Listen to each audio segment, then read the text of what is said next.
Hello everyone. So in today's video, we are going to be doing an unboxing as well as an audio test using the USB audio interface made by the company called Focusrite. Now the particular model that I have here today is the third generation SCARLET 2i2 model. And I was able to pick up this device on Amazon for approximately $159 US. Now you can also opt for a slightly cheaper variant to this model, the SCARLET Solo, which sells for about $109.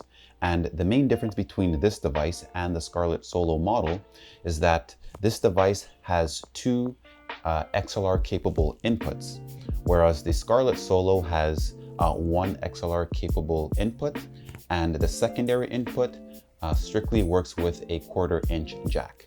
So if having two XLR capable inputs is important, then I think it's worth spending the extra $40 to $50 to upgrade to this model here. Now, once we get into doing the audio test, we will be using an XLR microphone and comparing how this microphone sounds when it is connected directly to the PC versus how this microphone sounds when it is connected to the PC using this particular audio interface. So without further ado, let's get into unboxing this device. So once you open the box, you can see that there are some installation instructions just on top of the box lid here. And it basically shows you how to set up the device on your PC or on your Mac. So this device does work on both operating systems. This is a plug and play device. So all you need to do is to take your USB cable, which also comes inside this device package right here. It is a USB-C type wire. Okay, so the USB type C portion would go into the device here, and the USB 2.0 portion of the cable would go into your PC. And once you do this, the computer should immediately recognize the device and you should be ready to go. And as an extra feature, this audio interface also comes with some audio editing software. So in order to have access to this, you simply click on this device on your computer, and then you will see that there is a link that brings you to a website where you can subscribe in order to have access to this audio editing software. So this is a nice extra feature that comes with this device. Now, once we remove the device from the box, immediately I can tell that this device is made out of quality materials. It seems as though it's made out of metal and it feels pretty solid. And we can see here that on the front of the device, there's quite a few features here. So we have different knobs and different buttons. So we'll start off with the inputs. And as I mentioned before, there are two XLR capable inputs that are here, and they are also balanced, which means that it helps in offering a cleaner sound. So for each audio input as well, there are two gain knobs so that you can increase or lower the audio for each individual input. Another feature that comes with each individual input here is the air feature here. So more or less what this feature does is once applied, it will give a more bright and spacious airy sound to the audio. This device also comes with phantom power, and the way how you would activate this phantom power is simply by clicking on the 48 volts button here, and this should allow any device that requires phantom power to function without any issues on this device. Now, you will notice that there are two knobs on this side. The bigger knob here allows you to control the volume levels in the case that you were to connect speakers to this device. So if you have monitor speakers and they're connected using these two outputs, then you would control the volume for those speakers using this knob here. Another feature that I like about this as well is that there is a headphone jack, and this allows you to monitor your audio with almost no latency. So If you're using a microphone and you're speaking into the microphone, you can do so and hear yourself without any delays. So this is a very nice feature to this audio interface. And as we can see here, this last knob essentially controls the volume levels for the headphones that you are using. So without further ado, let's get into testing the audio for this device. Okay, so as I mentioned before, we will be using an XLR microphone and we will connect it to the PC and then to this device here so that we can see the difference in how they sound. So let's get into that now.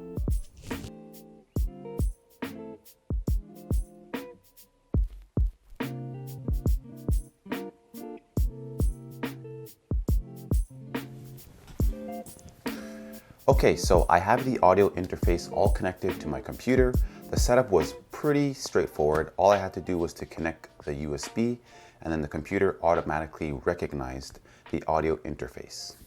So we are going to start off our test by using the XLR microphone and connecting it directly to the PC using a 3.5mm jack. And just for the record, I just wanted to show you which microphone that I am using. I am using the Zingyou zy007 XLR microphone. And as you can see here, it has an XLR input. So let's hop into Audacity so that we can do the audio recording. And then I will take this recording, insert it into the video so that you can hear how the audio sounds. And then we'll do the audio test using the audio interface. So let's get into that now.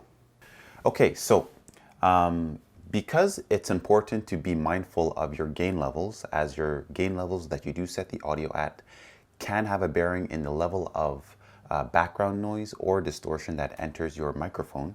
I want to try to set it to the point where you just don't hear any background noise. Now, I tried to do that using the connection of the 3.5mm jack, but it doesn't matter which level I set the gain at here. It's always going to have some background noise. Okay, so there's something that's always there. So that right away kind of tells me that like using this method is slightly on the noisy side. But we are still going to go ahead and we are still going to do the audio test. So I'm going to set the gain to approximately, I don't know, let's set it to maybe 25%. And let's do the audio test and see exactly how this sounds. Mic check, this is an audio test using the Zingyou zy007 microphone. We are currently connected to the PC using an XLR to 3.5mm jack. Okay, so if we just take a few seconds just to analyze this waveform, we can see that at the quiet points here, there's some like thickness to it, okay? It's not that much, it still seems pretty clean. But there is some thickness to that. So I'm hoping that when we do use the audio interface that we'll see maybe a thinner line. And if we don't see it there, then we'll probably see it in the monitor levels that there's less background noise. So let's switch off the wires and get the audio interface connected so that we can do this test. Okay, so I have the interface all connected now. And as you can see here, it's a lot quieter. So I'm still able to pick up some audio, but there's a lot less background noise. So let me try to adjust this to the point where we just don't hear any sound at all. So I'm boosting the gain on the audio interface and right there. Okay, so right now I have the gain on the audio interface set to approximately 40% and the gain on the PC here or on the Audacity software is at about 47%. So now let's go ahead and do the audio test. 1, 2, 3. This is an audio test using the Focusrite USB audio interface. We are currently connected to the PC and we have 48 volts of phantom power being used and the gain is set to approximately 45%. Okay, so here we can't really tell whether or not the line is thinner or not. But based on the levels that we saw here, when we were monitoring the audio, we can certainly tell that it was a lot quieter. Now, the gain on the audio interface was set to approximately 40%. So if the audio seems to be a little bit lower, we always have the option to increase it. So overall, it's my opinion that in buying an audio interface such as this one here, you're not only getting a cleaner sound, but you also have the advantage of getting more connectivity. You also have access to the 48 volts of phantom power. So if you're using a microphone that needs phantom power, then you would have to get one of these devices anyway. Maybe not this specific one, but I'm sure there's cheaper options out there. But this one seems to deliver quite a bit of quality. Another thing as well is that this also comes with some free audio editing software.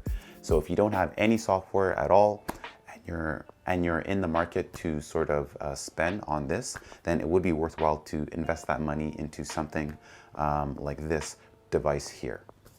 So I hope that this video was helpful. And if you liked the video, please like the button. And if you have any questions or comments, I would love to hear from you guys. Please drop them down below. And if you enjoy the channel as a whole, then please subscribe, as it does help out the channel. So until the next video, have a good one, guys.